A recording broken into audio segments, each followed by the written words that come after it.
여러분, 예수의 흔적을 가지고 계십니까? 사도 바울은 내 몸에 예수의 흔적이 있다고 자신 있게 말씀을 하고 있습니다. 바울이 네로 황제 때 죽었다고 하는 그러한 해석들이 많이 있는데, 어쨌든 네로 황제 때 죽었다고 한다면 그의 나이가 한 50 중반 정도, 또는 조금 더 많이 잡으면 한 63세 정도 되었을 것이라고 추정을 합니다. 한 63세 정도에 죽은 그 사도 바울이 그러면 내 몸에 예수의 흔적을 가지고 있다고 말한다고 한다면, 만약 사도 바울보다도 더 오랜 세월 예수를 믿고 있는 분들이 태반일 것입니다. 지금 여기 나오신 분, 여기 기도회 자리에 오신 분들 가운데 아마 사도 바울보다도 훨씬 더 오랜 세월 예수를 믿었던 것이 틀림이 없다는 말입니다. 더 오랜 세월 예수 믿고 있는 우리들이 과연 예수의 흔적을 얼마나 가지고 있는가, 예수의 흔적을 어떤 부분에서 가지고 있는가 한번 생각해 볼 수 있기를 바랍니다. 우리가 월요일부터 예수의 흔적을 가지게 하소서라고 하는 제목을 가지고 예수님이 행하셨던 일들을 우리가 살펴보고 있었는데, 첫날에는 예수님의 그 이름으로 수치와 조롱, 무시와 모욕 당해도 잘 견디는 흔적, 정말 예수님 때문에 우리를 부인하고 나를 포기하고 내려놓음으로 가질 수 있는 그 예수의 흔적, 그 흔적이 나에게 있는가 한번 생각해 볼 수 있기를 바랍니다. 또 둘째 날에 예수님으로 인해서 우리가 하나님과 사이에 가졌던 막힌 담들이 다 허물어졌는데, 우리는 아직도 그 담들을 그대로 가지고 있어서 그 막힌 담에서부터 출발한 영적인 담들, 정신적인 담들, 관계적인 담들, 사회 문화적인 담들을 여전히 가지고 있는 그런 모습들은 있지 아니한지, 정말 그 모든 담들을 다 예수의 이름으로 헐어버리고 화평의 사신으로, 피스메이커로 예수의 흔적을 나타낼 수 있다고 한다면 그것이 진짜 그리스도의 사람이라고 말할 수가 있을 것입니다. 셋째 날에는 겟셋마네 동산에서 기도하셨던 예수님과 같이 기도로 확보된 십자가의 그 능력, 그것과 같이 우리도 기도의 흔적을 가지고 살아가야 된다 하는 생각들을 다짐해 보았던 적이 있었습니다. 정말 땀이 핏방울 되는 것 같은 흔적을 우리는 가지고 있는가? 정말 예수님께서 땀 기도하셨던 것처럼 우리도 그렇게 기도하는 기도의 모습들을 가지고 있는지 우리 자신들을 돌아보아야 된다는 말입니다. 그리고 어제는 우리가 부활의 그 영광, 부활의 능력, 부활의 소망이 어떤 것인가 하는 것들을 생각해 보시면서 우리에게 정말 부활의 능력이 분명한 흔적을 가지고 있는지를 살펴본 적이 있습니다. 여러분, 우리의 신앙생활이 주님의 이름만 주장하는 그런 신앙생활이 되어서는 안 되겠습니다. 예수의 이름만 주장하는 그런 신앙생활 되어서는 안 되는 것이고, 주님을 믿음으로 부활의 능력을 가질 수 있는, 진짜 부활의 능력을 소유할 수 있는 그런 신앙생활, 부활의 능력이 내 삶에 실제하는 것을 경험할 수 있는 신앙생활, 이것이 진짜 신앙생활이라고 말할 수가 있을 것입니다. 예수의 흔적을 이 땅에 가지고 살아가면서 어쩌면 사도 바울보다 더 많은 세월 예수를 믿는다고 한다면 그 세월의 흔적 가운데서 진짜 예수의 흔적을 가질 수 있고 예수의 흔적을 나타낼 수 있는 진짜 그리스도인들이 되어야 되지 않겠습니까? 오늘 함께 읽은 말씀에는 예수의 흔적을 가지고 있었는지는 정확하게 알 수 없지만 예수님 때문에, 그 말씀 때문에 그의 삶이 믿음으로 꽉 찬 인생의 모습을 살아가고 있는 백부장의 모습이 거기에 등장하고 있습니다.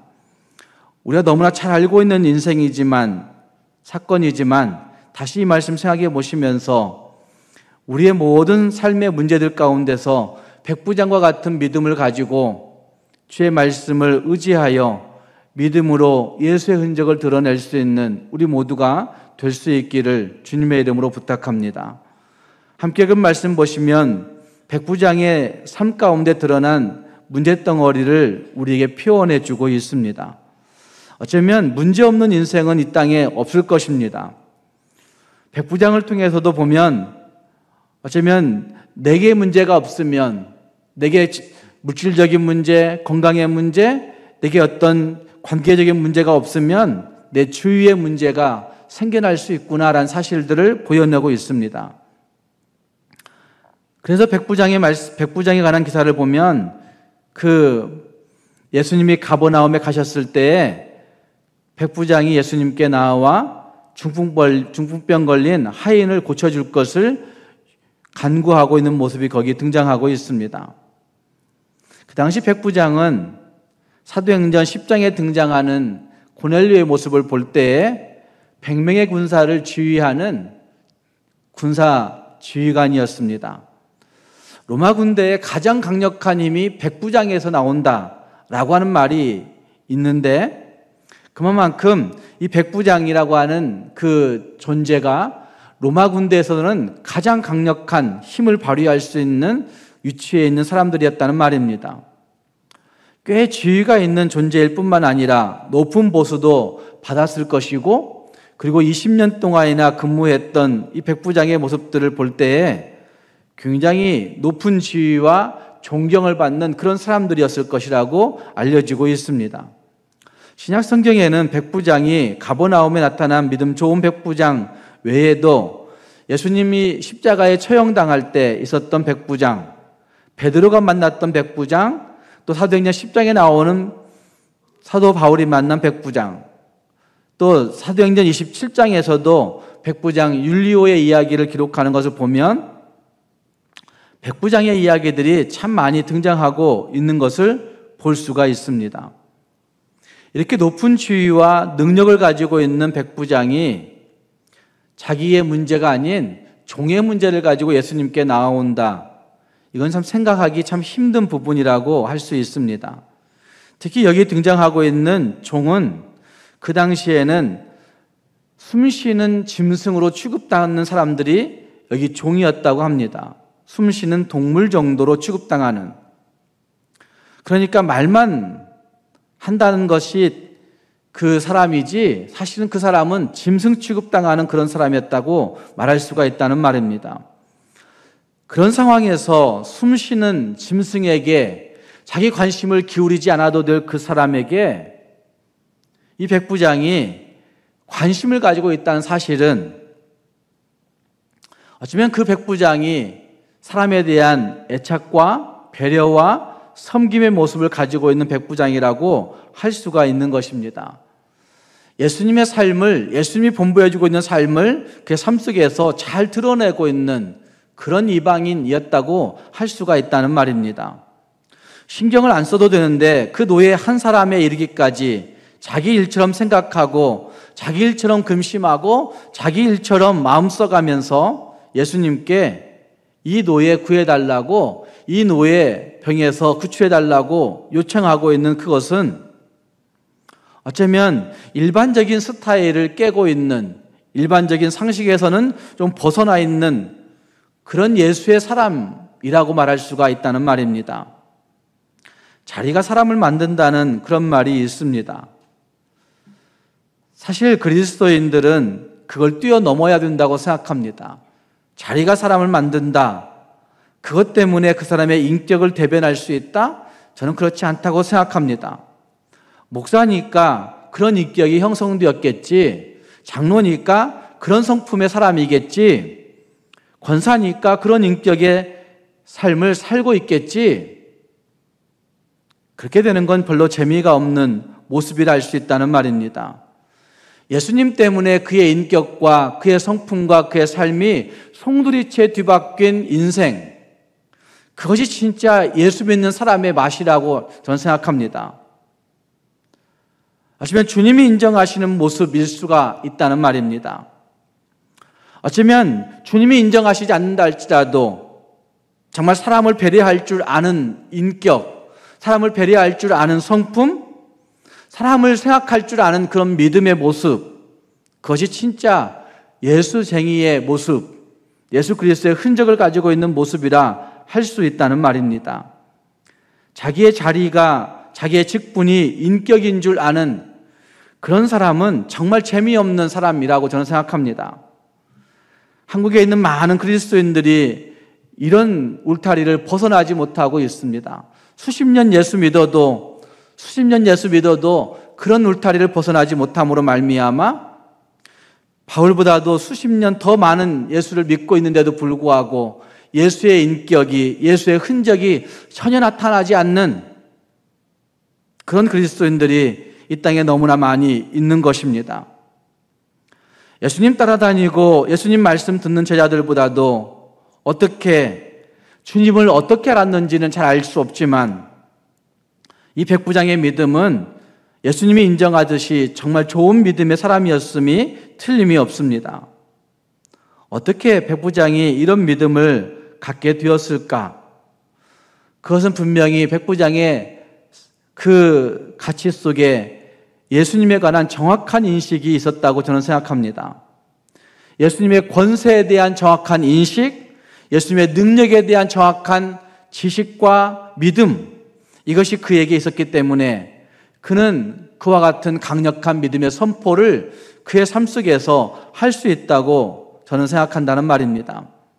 그냥 말씀만 하셔도, 말씀만 있어도, 정말 말씀만 있어도 내게 만족이고, 말씀만 있어도 우리 종이 낫겠다고, 말씀만 있어도 우리 종은 다 나을 수 있다고 그렇게 고백할 수 있는 그 인식, 그 믿음, 예수님에 대한, 예수님의 능력에 대한, 예수님의 권능에 대한 정확한 이해와 정확한 인식이, 정확한 믿음이 그에게 있었다고 말할 수가 있다는 말입니다. 복음서에 보면 예수님께서 믿음을 칭찬하시고 믿음이 없음을 책망하시는 그런 사건들이 몇 가지 등장합니다. 믿음을 책망하시는 때 있었습니다. 베드로가 무리를 걸어올 때, 예수님이 무리를 걸어갈 때 베드로가 예수님에게 예수님 나도 좀 걸어가게 해주십시오. 그래 걸어와, 이렇게 말씀하십니다. 그래서 베드로가 예수님 보고 걸어가기 시작합니다. 그런데 폭풍이 다가오자 그 폭풍을 보고 의심하는 마음이 들자 그는 물속에 빠져 들어가기 시작하고 맙니다. 그때 예수님이 폭풍을 보고 의심하는 베드로를 책망하십니다.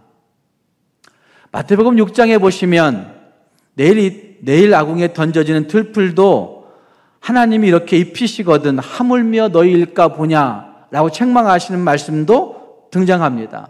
믿음이 적은 자들아, 믿음이 적은 자들아. 마태복음 6장 30절 말씀에 그들을 책망하시는 모습도 등장합니다. 의식주에 대해서 염려하고 있는 사람들의 모습들을 보면서 예수님은 그들에게 책망하시는 모습이 거기에 등장합니다. 예수님을 피 묻은 그리스도의 복음을 통하여 영접한 사람들임에도 불구하고 의식주를 염려한다는 것 자체가 어떤 의미에서 믿음이 적은 자라고 한 사실을 예수님은 그의 삶의 가르침을 통해서 거듭거듭 우리에게 강조하고 있는 모습이 거기에 있다는 말입니다. 그런데 우리는 여전히 믿음이 없어서, 아니 믿음이 있다고 말하지만 의식주의 문제를 가지고 아등바등 난리치면서 악착같이 살고 악착같이 그것들을 해결하려고 애를 쓰면서 살아가는 믿음 없음의 모습이 여전히 남아 있다는 말입니다. 하나님 앞에 믿음 가지고 잘 살아가는 그런 사람들, 믿음의 은혜를 받아가지고 믿음 가운데서 차근차근 잘 살아가는 사람들 있습니다. 크게 부자가 된 것 같진 않지만 그냥 믿음으로 근근히 주님 앞에 의지하며 살아가는 사람들이 있습니다. 그런 사람하고 내가 내 문제를 해결해 봐야 되겠다고, 의식주 문제를 내가 좀 어떻게 책임져 봐야 되겠다고 아둥바둥하면서 살아가는, 정말 난리법석 떨어가며 살아가는 사람들, 한 50년 정도 지나가면 어떤 모습일까요, 여러분? 잘 알 수는 없습니다. 통계를 낸 경우도 없으니까. 그러나 한 50년 정도 지나고 나면 분명히 완전히 다른 면은 있을 것입니다. 돈에 매여서 그의 인격이 지배받는 사람들의 모습을 가지고 있는 사람들이 있는가 반면에, 아니면 그런 것에 연연해하지 아니하고 그의 인격이 하나님 때문에 성숙해진 사람들이 있을 것입니다. 삶의 수준은 거의 비슷할 겁니다. 한 60 정도, 60 중반 넘어가기 시작하면 사람들은 어떤 지위를 가지고 있든지 어느 정도 생활 수준이었는지 상관없이 거의 삶의 수준은 거의 비슷하다고 얘기합니다. 삶의 수준의 평준화가 다 일어납니다. 특별하게 뭐 얼마나 더.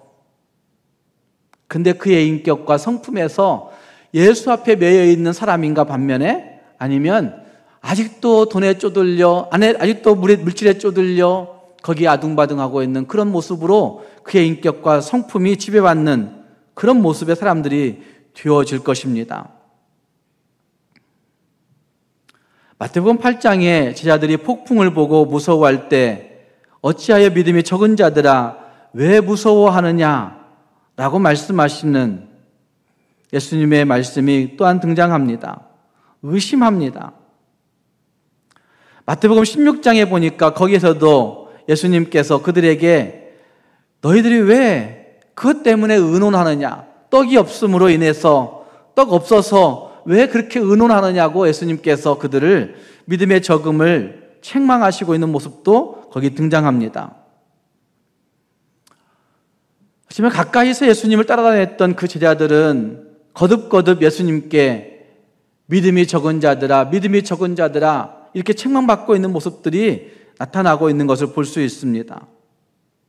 반대로 믿음을 칭찬받고 있는, 믿음을 인정받고 있는, 믿음이 크다고 말씀 듣고 있는 사람들도 있습니다. 마태복음 9장에 예수님 겉옷가라도 만지면, 겉옷의 끝자락이라도 만지면 낫겠다고 믿었던 혈루병 가진 그 여인, 그때 예수님께서 그 여인에게 따라 안심하라 너의 믿음이 너를 구원했다고 말씀하십니다. 또한 마태복음 9장 22절 말씀해 보시면 그 맹인들을 보고 그들에게 너희 믿음대로 되라 라고 그렇게 말씀하신 말씀이 등장합니다. 믿음대로, 믿은 대로, 믿음 가지고 있는 그대로 된다고 말씀하신 그 말씀들이 등장하고 있는 거죠. 오늘의 본문과 같이 믿음이 칭찬받은 경우들도 많이 있습니다. 마태복음 15장 28절에 등장하는 스로보니게 족속 가나안 여인, 예수님이 이방인에게는 나는 줄 수 없다고 말씀하니까 그 예수님께 이렇게 말하지 않습니까? 주인의 상에서 떨어지는 부스러기를 개들도 먹습니다. 개들도 먹습니다. 아니 왜 이방인은 안 된다고 말씀하시는 것입니까? 그때 주님이 여자여 너의 믿음이 크도다 라고 말씀하십니다. 너의 소원대로 되리라 라고 말씀하십니다. 잘 살펴보시면 하찮게 여기고 있는 사람들은 예수님께 믿음이 칭찬받고 있는 모습이 거기 등장합니다. 혈루병 걸린 그 여인, 38년 동안 고민 숨겨서 살아가고 있는 그 여인, 사람들에게 무시받고 조롱받는 그 여인, 안 못 봐서 힘들고 괴로움 가운데 나날을 살고 있는 그 소경들, 가난한 여자라고 이방 여인이라고 무시당하고 있던 그 여인, 예수님에게 칭찬받는 사람들이었습니다. 오늘 본문의 백부장은 좀 예외이지만 대체적인 경우 남자보다 여자들이 더 많이 칭찬받았다라는 사실들도 성경에는 등장하는 걸 볼 수가 있습니다. 믿음이 없다고 할 때 공통점은 이미 말씀드린 대로 예수님 바라보지 아니하고 세상의 의식주 염려하고 폭풍 의심하고 세상의 여러 가지 환경들을 보고서 시험 들고 있는 그런 모습들, 그때 믿음이 적다고, 믿음이 적은 자라고 말씀하고 있는 것을 볼 수가 있습니다. 예수님을 향한 시선과 집중력이 떨어진 사람들이 책망듣고 있는 모습이 있다는 말입니다. 그러나 칭찬받는 믿음은 자기들의 생각의 차원을 뛰어넘고 멸시받고 환경적으로 어렵고 많은 문제가 있다고 생각하는 그런 사람들이 예수님을 바라보면서 나아왔을 때 예수님께 인정받고 칭찬받고 그 믿음이 하나님 앞에 쓰임받는 그런 믿음으로 서고 있다는 사실들을 볼 수가 있다는 말입니다. 백부장의 믿음은 어디에서 출발했다고 여러분 생각하십니까? 백부장의 믿음은 어디에서 출발하고 있는 것일까요? 백부장의 믿음은 예수님의 말씀을 절대적으로 받아들이는 데서부터 출발합니다. 10절 말씀에 그 믿음을 놀랍게 여겼다고 예수님 말씀하십니다. 놀랍게 여겼다란 말씀, 무엇 때문에 놀랍게 여겼을까? 예수님의 절대적 권위를 조금도 의심하지 않는 겁니다. 예수님의 절대적 권위를 조금도 의심하지 않기 때문에 예수님 여기서 말씀만 하셔도 되겠습니다 라고 말할 수가 있는 거죠. 뿐만 아니라 주님이 하시는 그 말씀이 내 현실적인 문제를 해결하는 최선책이다 라고 믿고 있는 거예요. 헬라 문화에 더 많이 그는 찌들어 있었을 텐데, 로마의 그 의술도 그는 더 많이 알고 있었을 텐데, 그럼에도 불구하고 주님이 말씀하신 그 말씀에 내 현실의 모든 문제를 해결할 수 있는 최선의 방안이 있다고 그는 믿었다는 말입니다. 리빙스톤이라고 하는 사람은 아프리카에서 힘겨운 그 복음의 선교 사역을 잘 감당했던 선교사였습니다. 그런데 그 리빙스톤은 옥스포드에서 학위를 받고, 그리고 자기가 아프리카에 갈 거라고는 조금도 생각하지 못했던 그런 사람이었습니다. 그런 사람이 아프리카에서 험난한 시간들을 보내면서 고생할 수 있었던, 감당할 수 있었던 비결, 그것은 딱 한 가지였다고 그가 고백합니다. 내가 세상 끝날까지 너와 항상 함께 있으리라 라고 말씀하시는 그 예수님의 마지막 승천하시기 전에 말씀하신 그 말씀, 마태복음 28장 20절의 말씀을 그는 분명하게 믿었다고 얘기합니다. 내가 세상 끝날까지 너와 항상 함께 있으리라 라고 말씀하신 그 말씀 때문에 주의 복음을 증거하는 일에 평생을 들였던 그런 사람이었다고 자기가 스스로 고백하고 있다는 말입니다. 그 한 가지가 그를 살려냈던 것입니다. 그 한 가지가 그가 아프리카에서 많은 영혼들을 구원해내는 일에 쓰임받았다는 말입니다. 옥스포드 대학에서 박사학위를 받는 자리가 있었는데 그가 어떻게 아프리카에서 그 어려운 고난들을 이겨낼 수 있었는가라고 하는 질문을 받으면서 그런 얘기하는 거죠. 찌는 듯한 무더위와 사나운 곤충들과 무서운 맹수들, 말이 통하지 않는 그 사람들, 암흑지대에 살고 있는 삶이었지만, 그러나 그곳에서 내가 견딜 수 있었던 이유는 세상 끝날까지 내가 너와 항상 함께 있으리라 약속하셨던 그 예수님의 말씀 때문이었다고 그렇게 이야기하는 것입니다. 사랑하는 여러분, 예수님 말씀하신 그 말씀 한마디가 그를 강한 자로 만들었고 어떤 문제 앞에 떨지 않게 했다고 한 사실을 볼 때에 오늘 우리도 주님과 함께 그 길을 걸어가야 되지 않겠습니까? 주의 말씀을 내 삶의 흔적에 새기면서 그 주님의 말씀과 함께 걸어가야 된다는 말입니다. 다만 말씀으로만 하옵소서, 우리의 환경과 우리의 부족들을 아랑곳하지 아니하고 정말 주의 말씀이면 다 될 수 있다고 확실히 믿고 살아가는 그런 모습, 우리 모두가 가질 수 있기를 주님의 이름으로 축복합니다. 또 한 가지 생각할 수 있는 것은 주님께서 그 백부장에게 말씀하십니다. 백부장에게 그래 너의 겸손이 그걸 살렸다 이렇게 말씀하지 않습니다. 너의 사랑이, 너의 애정이, 너의 그 사랑과 애정과 겸손이 그를 살린다고 말씀하지 않는다는 말입니다. 주님이 뭐라고 말씀하십니까?